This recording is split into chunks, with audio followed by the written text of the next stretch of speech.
that have been very close to their opponents in terms of time trials, and we even saw it fully on display outside of those time trial dungeons as well.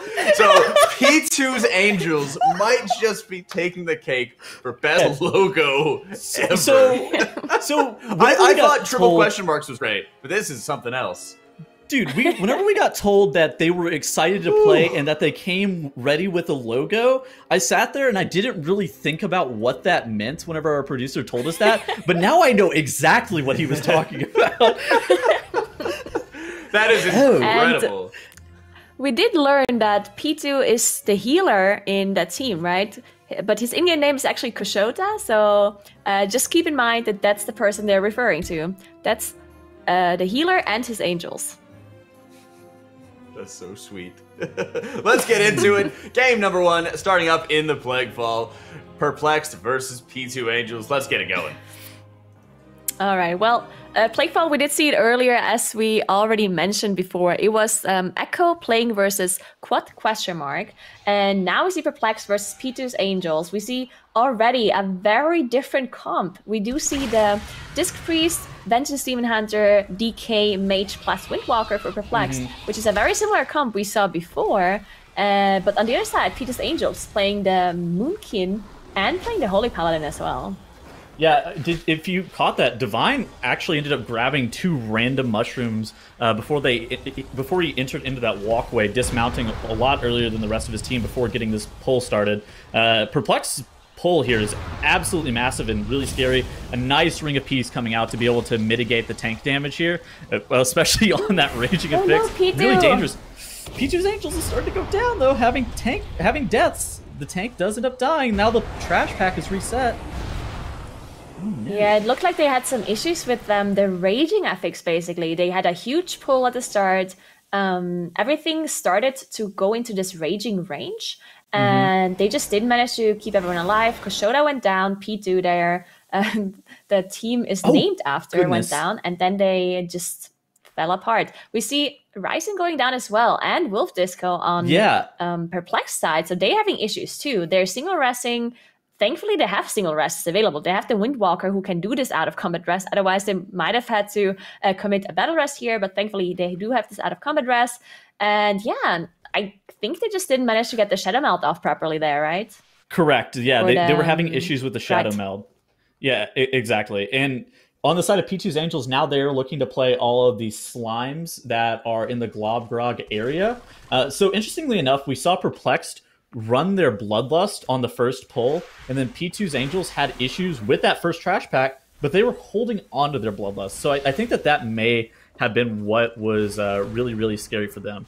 Now P2's Angels is, I would say that they're taking a little bit more of a live route approach, trying to play the slimes, then playing these Plague Belchers, just going a little bit slower, whereas Perplexed is now grabbing some of these Plague Borers, and they're actually pulling it straight into Globgrog. Okay, so the Plague Borers do some initial damage on hit, but the big damage from the Plague Borers is actually from the dot that they do end up applying. They look like they have 4 of those Plague Borers on top of him. So they're going to have them all explode on top of him, and the dot, it doesn't stack from what I understand. So the boss's health is going to drop pretty rapidly due to the Plague Borer dot, but like if they were looking for the most balanced amount of damage, then they would have tried to kill those one at a time, I think. But instead, they're bombing Globgrog with that. It's really good, especially on this affix set, to make sure that they are trying to get the boss down before he ends up having a bunch of those ads end up spawning, before you get too many of the stomps, because you do have the slimy morsels like you see on screen here coming in. Yeah, so interesting strategy here coming up by Perplexed. We did see a similar thing by Echo earlier, where they were also fighting the boss on this side, completely skipping the trash on that platform where the boss stands. I think a big reason why they decided to skip this trash in the middle is because of explosive. It's actually incredibly dangerous to pull the whole slime room because of the explosive affix. If you're unlucky and you get 10 or more explosives spawn at the same time, you just don't have enough time to kill them all, and it's just incredibly dangerous. So that might be a big reason why some of those teams just decide to completely skip this area. But it looks like they're going back, and they're not skipping it at all, so I was wrong. Oh goodness, how many are they going to pull it all at once? Because for P2's, looks like it. It looked like they had just basically their Moonkin and Kashota, Kiltus and Kashota killing a lot of the explosives that were ending up spawning. Well, Perplexed is probably just going to have their healer end up purge the wicketing those as much as possible. Maybe Divine ends up throwing some damage into them as well. Now you do see the Ring of Peace coming out on the Raging Slimes. Really, really dangerous. The Plague Belcher does end up getting pulled as well. That was quite scary, Nagura, I will admit. I really wonder why they played it this way. Like, so they basically ended up skipping first, doing the boss, and then coming back doing the trash, which is... I wonder, like, I really wonder what's the point. Maybe it's cooldown timing. Maybe they just had cooldown specifically at that moment and they wanted to do the boss and then they come back for the trash after. But definitely interesting because it feels like these Plague Belchers is really something that might not be as efficient because it's a single mob. It has a lot of HP. You get these tiny slimes, which are annoying to deal with. So interesting. They're going even further back now, doing even more trash in the bag. Kind of taking a detour. That's a lot of backtracking, right? Yeah. Yes, interesting. I've never pulled these Hornets. I don't really know. I'll be honest, I don't know what they do. MDI commentator, not knowing what the Hornets in Plaguefall do. Now they do Door of Shadows away and are melding off that Pride, but... So they basically just wanted to melt the second Pride back there, which... Again, doesn't really explain necessarily why they're doing the boss first and then the trash after. Yeah. Still might just be cooldown timing. Like, it's very possible that they just have some cooldowns that just line up better there. Now it looks like they're pulling a Plague Rock as well, which they deal with the bombs underground. They want to make sure they get the debuff on the Plague Rock. And yeah, just a very interesting route coming out of Perplexed. This is quite a lot of trash percentage that they're dealing with here to start. That means we're probably going to see some interesting skips later on. And yeah, maybe this is very efficient. Maybe dealing with this trash at the start is going to save them a lot of time later by skipping trash that might be less efficient to play. We'll see what they decide to do here. P2's is, so since they did have those issues at the beginning, they started to play more of a live route approach towards this second part of the dungeon. In the first part of the dungeon. So now they ended up killing Globgrog. Now they're making their way towards the Plague Boar area, and they're looking to bomb some of the trash. While on the side of Perplexed, they have ended up on this ledge, which was heavily used during M0 week to be able to skip a lot of the tentacles before there were more tentacles added. So now they are running their way into that tentacle area, going to get the mini-boss to start spawning the Plague Boars, and I suspect that they're going to start bombing and maybe potentially back-pulling some more trash, as these Plague Boars are probably the most efficient mobs in any dungeon because you can get them spawning infinitely. They do damage for you. Look at that. Okay, so there's a paralysis on that slime tentacle. You do see a shine there, taunting the Plague Boar, having it explode on the slime tentacle. At that point, all you have to do is make sure that it gets interrupted. Yep, all you have to do is interrupt it, and you should be good to go. But I think the triangle didn't get hit. I think they missed it slightly. So I think the strategy was really good, but they just slightly got the explosion too far away from the triangle tentacle. So not very efficient to get to miss the bomb basically, but they still managed to get it down. And they're now walking past the minimap, it seems like. So actually the complete opposite strategy of what we saw Echo do earlier. We saw Echo skip the tentacles and do the mini boss. But they actually had a full wipe, or almost a full wipe there.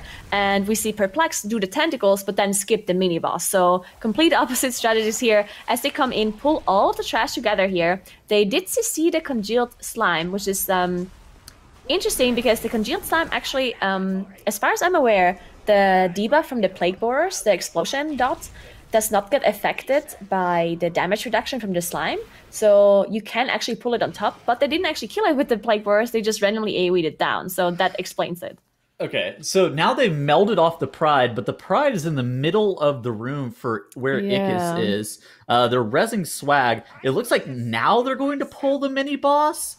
Are they going to pull the Boars into the mini-boss, or into the Pride? Like, that's the only thing that makes reasonable sense to me. All right, so yeah, look at this. The Pride has been pulled. Now they're going to grab the Plague Boars and make sure that it explodes on the Pride plus the mini-boss here. And it will end up just like killing both of those mobs very rapidly as long as the tank is able to survive. Ashan going down, unfortunately. They do have a battle rest available, but Ashan is the DK with the instant battle rest, so they might just finish off this pull and then normal rest him back up. So I don't really like this.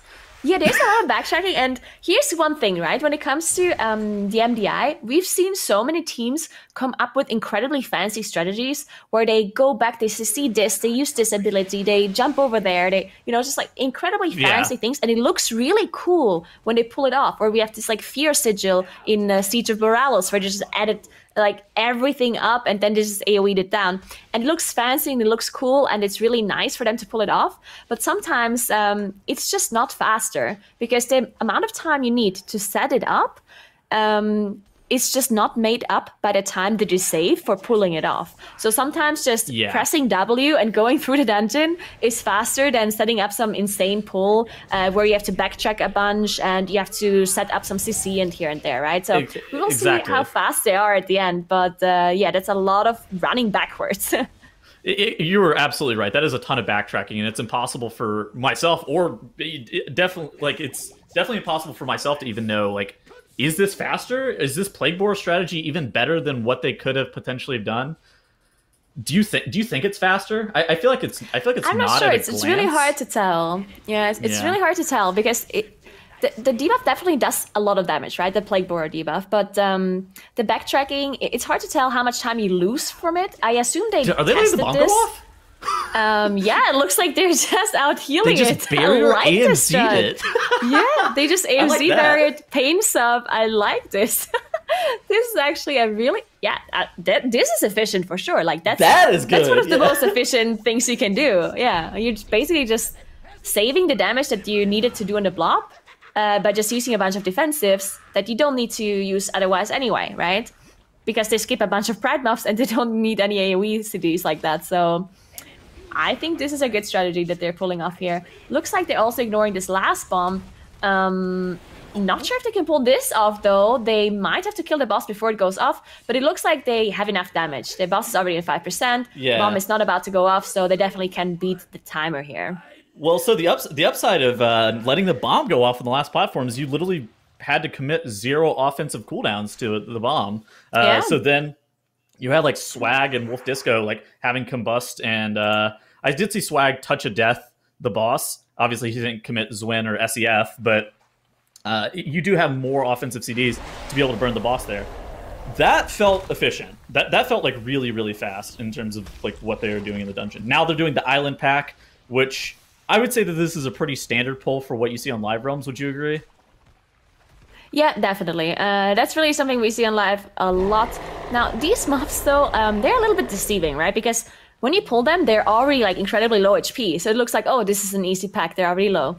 But all of these mobs are incredibly dangerous. And you have such little space as well on this platform. You can see this goo spawning all over the place, which can cause lots of issues. But no problem for Perplexed, as they're finishing off the pull, moving on to this third boss room now. Of course, Perplexed quite a bit ahead after the initial mistakes that Pitu had on their pull. Pitu just now engaging that second boss. So a huge time difference here at this point. It's one whole boss difference plus 15% trash in favor of Perplexed. But as we mentioned before, Pitu's Angels, they were the number 9 seed in time trials coming into this tournament, so they theoretically wouldn't have qualified. But because the number 7 seed didn't manage to compete, we did basically just get Pitu's Angels in, and they only got this message later than all the other teams, so they didn't manage to practice as much as all the other teams for this tournament, unfortunately, because of this late swap in. So that's why you can't really say that Pitu's Angels are doing a bad job, because they only had this initial wipe, and otherwise they're doing just fine, right? Of course, they're not as fast, but they're playing clean after that one mistake that they had on that first pull. Yeah, and I mean, for their first pull, like, if they're able to pull that off, I would expect them to be in a similar spot as Perplexed in the dungeon, because they literally lost 20% of their trash in the first pull, and then have kind of resorted to playing more of like a live key route through the rest of the dungeon, which there's nothing wrong with it. This dungeon is so volatile and difficult to deal with that playing safe in here is definitely a reasonable strategy and something reasonable to expect. It's time this experiment Yeah, definitely. We do see them just finishing up the boss here. The boss jumps for the last time. Let's see if they can also make the damage here before they have to kill a bomb. But Perplexed already on Venom Blade, so already engaging that third boss. They did kill the trash around it, so they're up to 86% now. That is enough trash, so they can, after this, they can go down to the last boss's area. There will be enough trash there, so they don't have to do anything else after this, and can just move down. This boss can be decently difficult, but really shouldn't be a problem for them. Yeah, I find on Fortified this fight is really difficult, and it's due to these Brute Assassins. However, whenever they do have a mage, or, like you see on screen right here, whenever you have a mage and they press mirror images after the Brute Assassin's web has been spawned, it immediately snaps them all out of the webs and allows you to just break them out immediately. You don't have to like walk over their web or anything like that. But they do have a mage and a Vengeance Demon Hunter in their comp, so they're able to use abilities such as Infernal Strike, Flame Strike. You could even like blink around with Shifting Power active and be able to get some of the Brute Assassins out whenever sets that you don't have that mirror image available to you. So Perplexed doing a really good job. You see their offensive CDs being used right here. Wolf Disco was in this combustion, being able to get all of these assassins out. They do melee the tank for a lot of damage, but that is about where the complexity of this encounter stops. It is annoying on Tyrannical, I will say. Yeah, that's why we also saw the AoE stun come out of the Windwalker here, Swagfist, making sure the tank has some room to breathe here so they don't melee attack him, on top of also getting melee hit by the boss at the same time. One thing to note as well, Priest actually cannot dispel poison, right? And this boss does apply quite a few poisons. Also, this whole dungeon has a lot of poison effects. So that's something the Priest can't do, something you need to keep in mind. But they're just fine as they now finish off the boss. They're jumping down to the last area. And we've seen some spicy pulls in this last area from the other groups, from Echo, for example. And probably expect to see the same thing for Perplexed as well, even though they have 2 melee.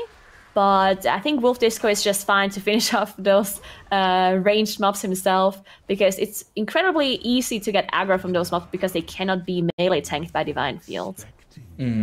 I love just pulling these as a ranged DPS and knowing that I have a threat on me and then just kiting them around, not worrying about the tank having to deal with them.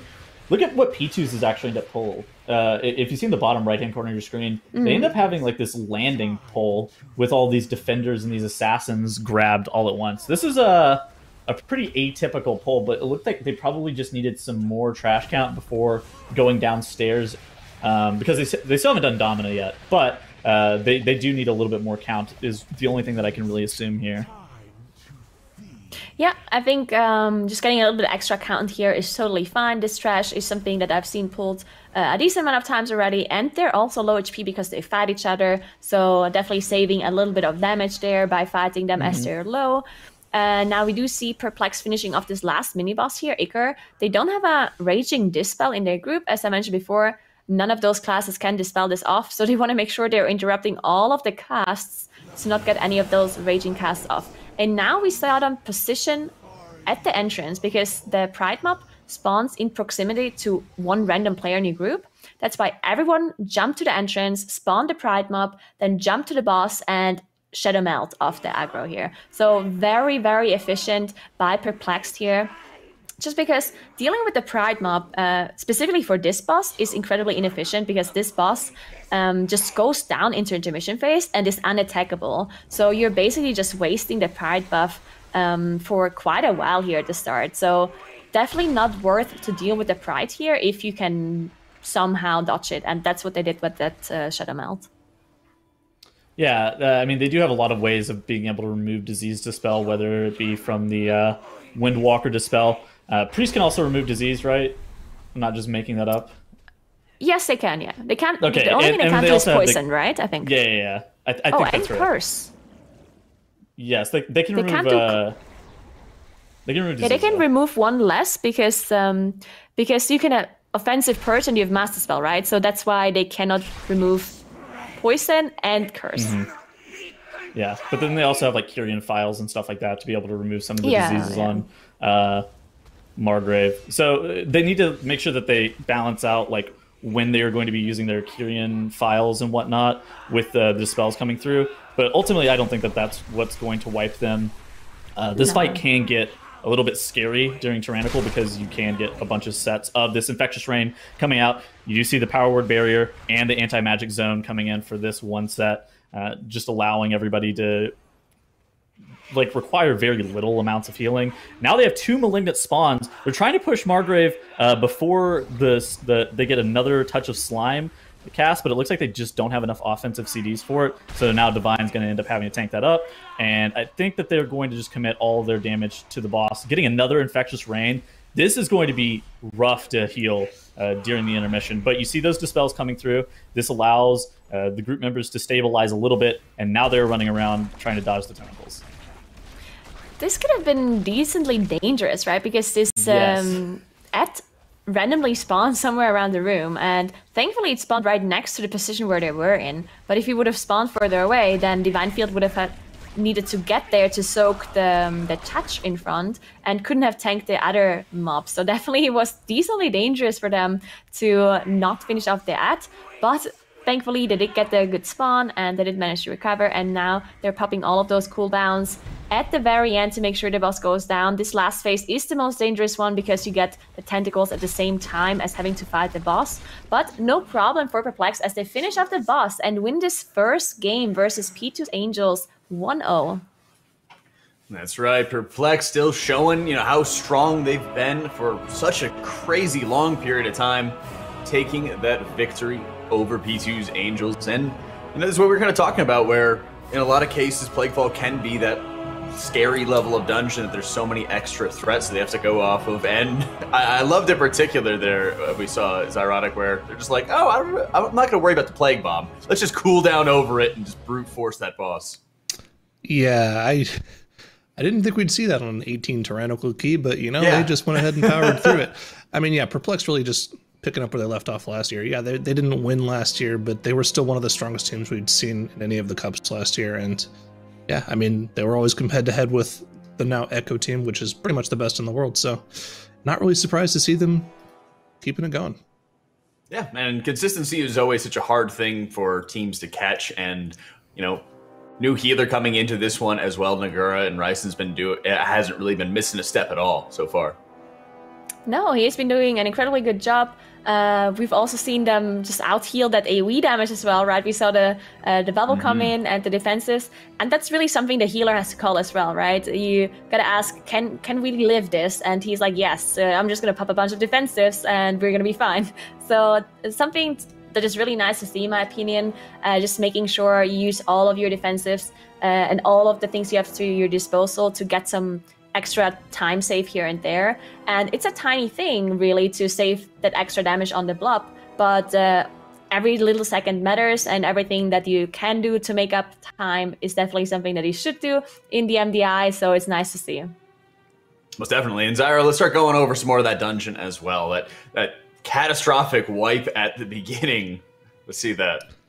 Yeah, I mean, that was definitely unfortunate, but it wasn't that big of a deal because it didn't really cost them that much time. And one of the things I really want to focus on with Plaguefall, because we've already seen it, don't need to cover the mechanics of the dungeon too much again, but one of the interesting things about this dungeon is that the trash count is just so variable in here. They actually opt to use both of the Plague Borers on this first boss just for extra boss damage, and yeah, they could have staggered it for a little extra damage, but it didn't end up costing that much time in the long run. And they end up backtracking for more trash count, so they can just purely skip this entire second section of the dungeon and not have to worry about any of that dangerous raging trash like we were talking about earlier today. And it really saved them a lot of time in the long run not having to worry about that. They were able to just move on with the rest of the dungeon quickly, and like we already mentioned, just deal with the mechanics of these last bosses perfectly. They ended up also, once again, using these Plague Borers to kill both the mini-boss and the Prideful at the same time, so they didn't have to worry about committing any of their cooldowns to this, and they had it right away for the pull of the third boss. And yeah, Ashine goes down here because he was inside the Plague Borers, but they can just get a nice quick res off on him and move on about their day. And I mean, like we mentioned already, Perplexed just picking up where they left off last year, having a new healer isn't doing anything to them, because they still have the core of their squad there, all playing characters that they're proficient at. And Ryson as well, just, a top-tier healer. In Echo, one of the best healers in the world. It's really easy to slot someone into the role when you know they're a good player already. Yeah, most definitely. And that also, with that dungeon, it makes all 4 Covenant specs covered, or all 4 Covenant choices covered for Disc Priest throughout the tournament. So a lot of variety coming in on that one, Tettles, and everybody doing everything they can to make sure they have those Covenant buffs for every dungeon. Yeah, I think that it's safe to say that Plaguefall's Covenant-specific buff is the least impactful, and it's due to, like... So the haste is nice, but unfortunately the haste is only within, like, I think it's like a 10-yard range after you fleshcraft that slime. Mm-hmm. So while the haste or the damage reduction or whatever is really cool, at the same time, it's like not always going to be readily available on multiple or many party members, especially if it is coming through the Disc Priest, who's not always going to be in melee, right? That's right. Which is always going to be bringing us into our next dungeon as we're going into more time trial maps as well. So something that Pitu's Angels is going to be a lot more familiar with as well. So Halls of Atonement, once again, going into Tyrannical here, Nagura. Yeah, this is a time trial map, so we've actually seen which times they can do here for Perplexed and Pitu's Angels. Unfortunately, this was not one of their best maps for Pitu's. They were only 11th in the time trials for this one, so they are 3 minutes behind compared to the Perplexed time here. Perplexed was the number 2 seed for this specific map, and they finished Halls of Atonement in 15 minutes and 5 seconds, while Pitu's Angels had a time of 18 minutes and 30 seconds. And they were also playing Moonkin and Holy Pella again in this specific key. So it seems like Pitu's Angels might just be sticking to this comp for most of the dungeons, except switching up their tank role, right? We see one of their damage dealers, one of their melees, is sometimes tanking, and the tank sometimes DPSing, so that's the only thing we've seen them switch so far. Get your whiteboard ready, Tettles. The Boomkins are coming back. Dude, this is it. This is the season of the Boomies actually represented. Nagura and I are actually able to cast whenever Boomkins are represented. Disc is in favor. Yes. Yep, Disc stocks are up. This is great. Zyro has re-rolled off of Warlock. No, he re-rolled. I'm a mage player. Warlock. Oh, yeah, he's a mage. He's a mage man now, and we have Dratnos, the Demon Hunter tank player. Wow, exactly. Yeah. Oh my god. Actually, like a meta comp that we could do here. This is perfect. Yeah, we could have, Tettles also play as Casters Hunter as versus well. MDI teams. I think we would get smoked. Oh, yes. Oh my goodness, I believe. It's just, a nice chill Halls of Atonement, It's radical, inspiring, necrotic, and everything like that, It's been crazy to see how well, Zyro, that the DH tanks have been able to just shrug off necrotic every single time they come to it. Just having the Kyrian Vial whenever they need it has just been insane. Yeah, I mean, getting a full free reset whenever you want is pretty nice as well. And even when they don't have the Kyrian Vial, they can just kite. Demon Hunters can kite for forever, so it's kind of nice for them. They don't really have to worry too much about dealing with the mechanics. And also having a Windwalker Monk really enables that as well with both the Ring of Peace and the Leg Sweep. One of the things I'm really looking forward to in this Halls of Atonement is we also get to do more of a comparison between both Echo and Perplexed. Because if you look at that last Plaguefall time, it was actually a minute faster than what we saw from Echo earlier in the day. So I really want to draw more comparisons between Perplexed and Echo here when we look at this Halls of Atonement. Yeah, and so that's there we really go. We have to to answer that the strategy was faster. Sorry, because Tettles and I were arguing, is this really worth it going back and forth? Yeah. And it seems like it was. So, well done. Ooh. And also, something that we should look at is Edryan is going to probably be tanking this key, whereas he was DPSing the last key, and Knight will be moving from tank. He was tanking the Plaguefall. He'll probably be moving to DPS on that Unholy Death Knight. So another swap for P2s. I think that's really interesting to see people switching roles, like not just mid-tournament, but like in between two maps, depending on what you have compositional needs for. Yeah, it's such a different mindset, and I'm very curious to see. We'll have to see if we can find out and just chat with them in the player Discord and look at, are they changing some of the shot callers? Are they changing like the in-game leaders and everything? Because a lot of times, Zyro, we do lean on the tanks to pretty much make heaps of calls in a lot of the groups that we play with on live servers. Yeah, generally speaking, tank is one of the least stressful roles, but I feel like tanking this expansion is a lot more stressful, especially with the gear levels. But yeah, I'll be interested to see how this affects P2 Angels, especially with the small amount of practice they've had coming to this tournament. Yep. Let's see as game number 2 is ready to get underway, as Perplexed is up 1 versus P2 Angels. All right, well, let's see if they're switching their roles here, which I also think it's so incredibly interesting to have your role switch. And yes, as you mentioned, Knight is playing that Unholy DK, while Adrian switched from the Windwalker to Vengeance Demon Hunter. It's so interesting to see this kind of swap. It's such a different mentality going from a DPS to a tank. So yeah, we will see how they do. They're gathering up quite a big pool on Pitu's Angel sides, while Perplexed already gathered everything, and they're doing the same pull that we saw Echo do before, right? This is the same thing. This is huge. Yeah, with the double shards, that's actually such a nuts pull to be able to heal all the way through that Thrash.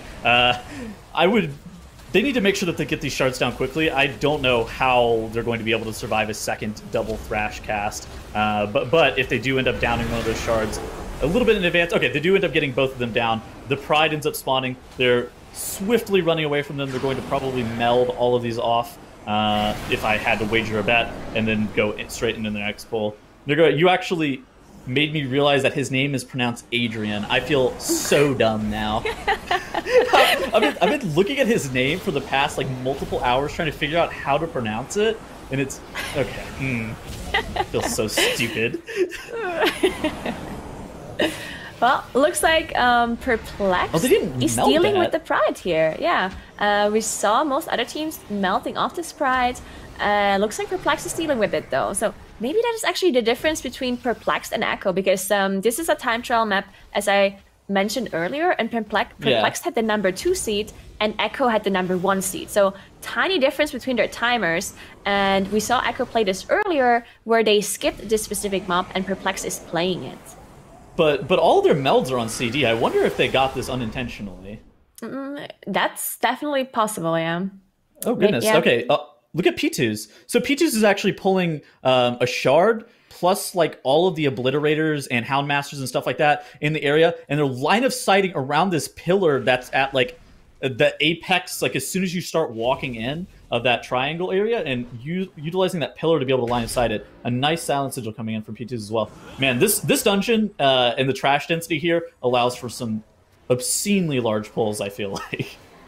Yeah, another huge pull coming in here as they're gathering up everything. Ashine has a debuff on him. Looks like they're just letting it go through, using some defensives to survive. Wolf Disco having aggro though. You can see all of the necrotics and going down. Unfortunately, he cancelled the block too early as he was cauterizing, and as soon as he came out of the block, he just went down. So they somehow got him back up. I guess he used the pot? I'm not really sure how he survived there or how he didn't die, but he's somehow alive again.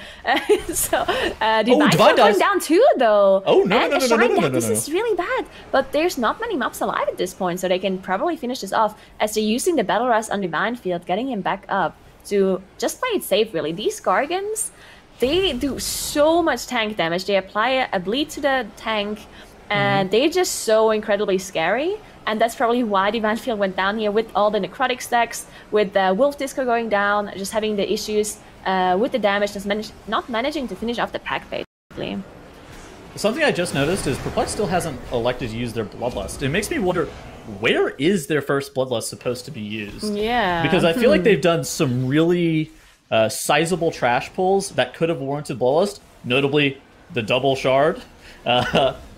But they're holding it. I wonder what they're saving it for. Either they do like a really big pull onto the boss, I could think that they maybe are saving the Bloodlust for that one specifically, or they just really know that they're only going to get a set amount of Bloodlust out anyway.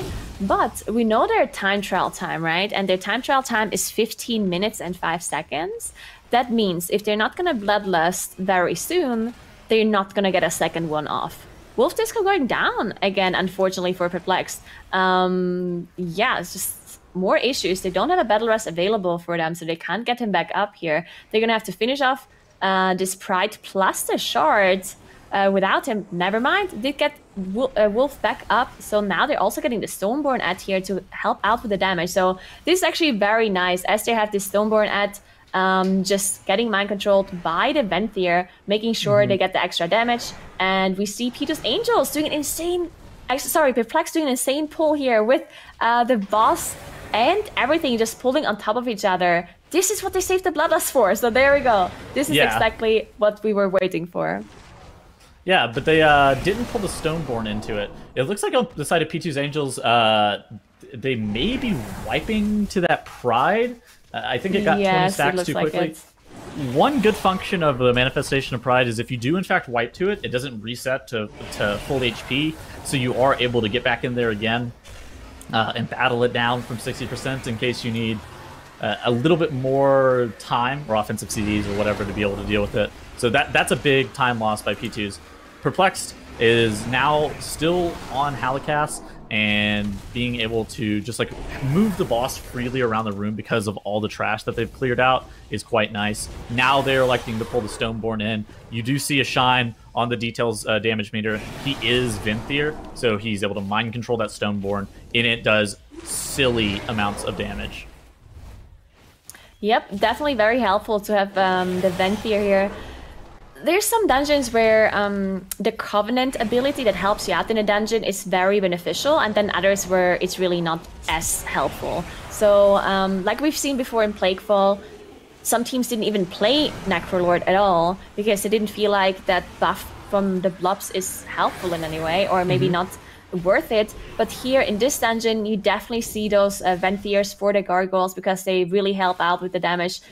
Pretty big time save, specifically for those MDI runs where they do those huge pulls. So definitely wanting that Venthyr. And it looks like they're skipping this Pride. So hopefully they can get the Shadow Melt off properly this time, because we saw them fail that Shadow Melt last time, had to finish off the Pride, even though they didn't want to.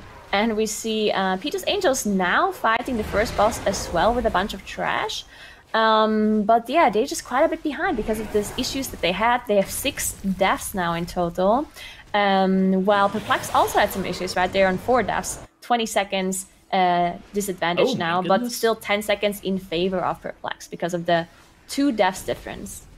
Yeah, so now Perplexed is grabbing all of these slashers. They are able to mind control a Stoneborn in this pack, so I suspect that this is why they're grabbing all of this stuff. They're grabbing a bunch of the small ankle biter mobs, I think is the name of them, and just pulling it all on top of that one trash pack with the slashers and using the Stoneborn to be able to deal with that relatively quickly. Now they do only have 1 small ankle biter left. I wonder what the play is to do with that. I wonder if they're going to kill that mob off solo. Okay, that looks like that is correct. They're just going to deal with that mob by itself with the bottom 10-20% of these slashers, and then they're going to make their way onto Echelon.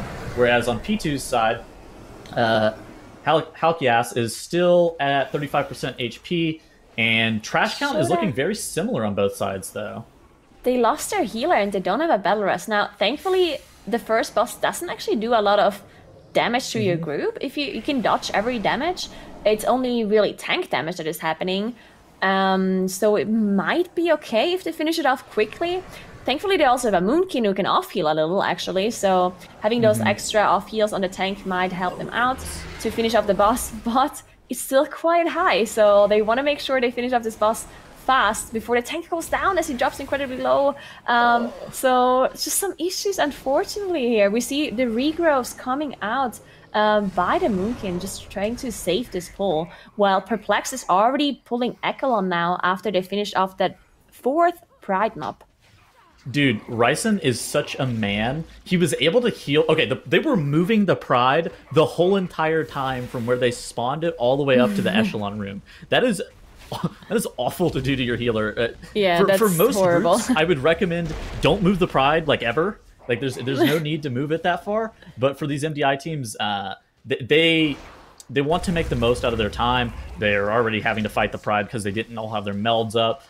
So they're moving it and like hitting it while they're running. So they do a great job of doing that. Now Echelon has been engaged. He's starting to die pretty quickly. They did a great job of using the first upheaval cast from him to be able to stomp on all of those little ads and make sure that they didn't resummon. So Perplexed doing a great job. On the side of P2's Angels, they are now fighting their 80% manifestation of Pride. Of course, they are not running a 5 Night Elf comp, so they're not going to elect to skip this Pride. They have pulled a Stoneborn into it, it looks like, to help them deal with it just a little bit. The anti-magic zone has come out for them as well. But Perplexed is a decent amount ahead right now.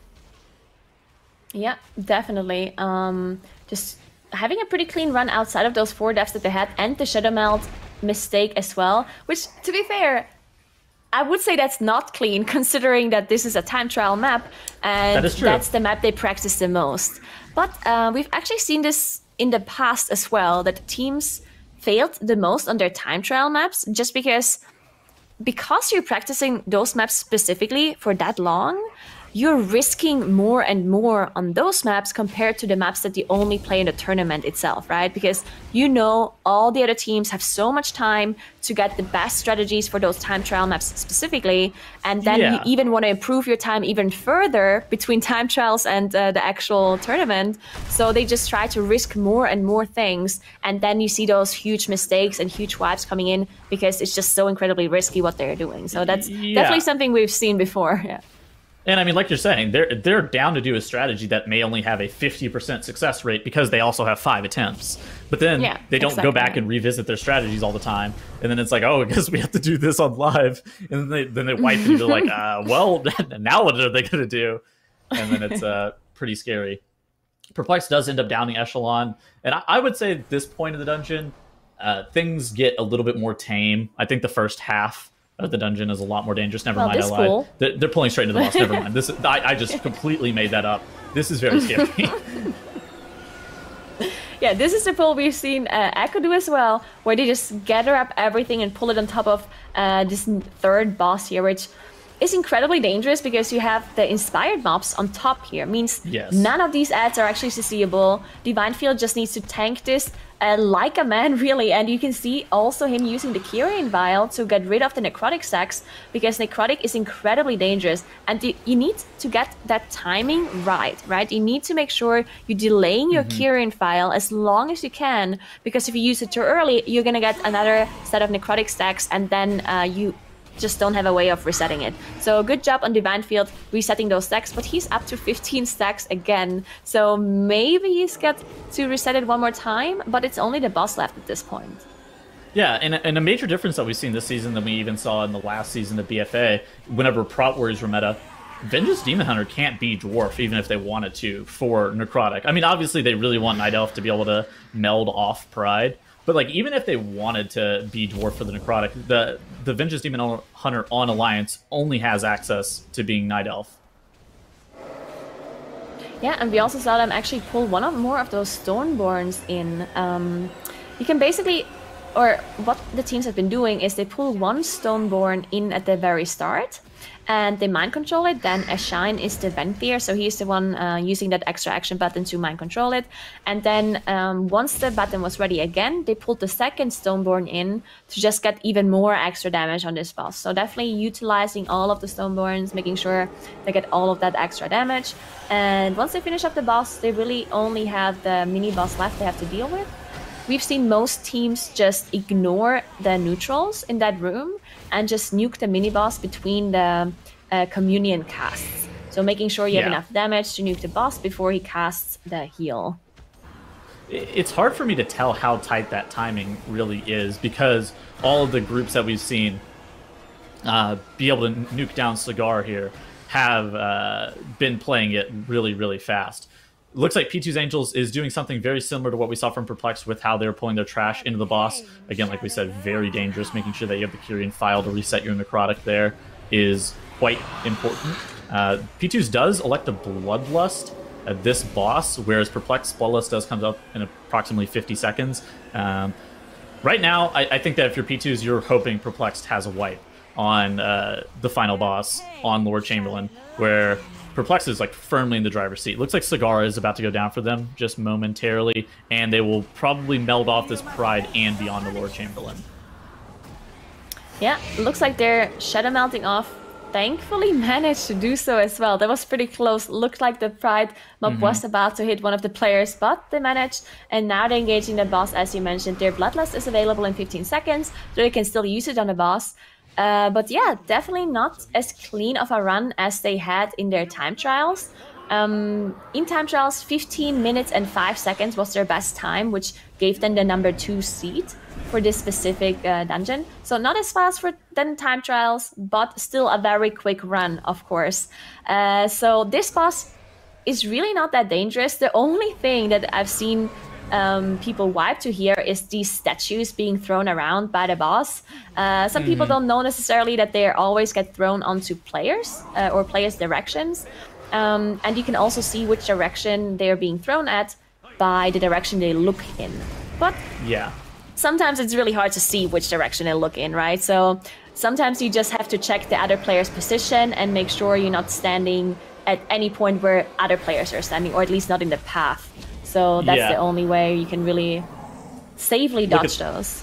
Look at this. So during the Ritual of Woe, a Shine and Divine are both standing in the boss's hitbox, and if you do this at a specific angle, you're able to soak 2 of the Rituals of Woe at the same time. It does do a large amount of damage, but it prioritizes the healing into those 2 players as opposed to spreading out across 4, being able to soak that line.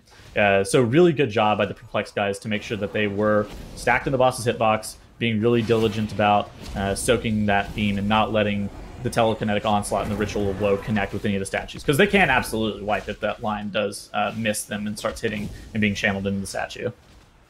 Yeah, definitely, because then you get the damage from the line hitting the players, plus also the AoE damage on groups, so that's something that can wipe you in a tyrannical environment for sure. So well done utilizing that hitbox, as you mentioned. And there we go, they actually failed it there for a second. 2 beams going through, unfortunately. Well done. We see the Cauterize being procced by Wolf Disco, though. He did use his Ice Block to recover and did thankfully manage to heal him back up. But yeah, that almost caused 1 death at least. But they now managed to finish off the boss, and they're gonna win the series 2-0, moving up into the upper bracket, while Pitu's Angels unfortunately have to go into the lower one. Oh, remind me never to make Tettles angry, because he just jinxed the heck out of Perplexed. Dude, right at the very end. That's not my fault! Don't blame me! Congratulations to Perplexed taking that 2-0 victory over Pitu's Angel. Make sure that you pray to your Boomkin God tonight, or else he'll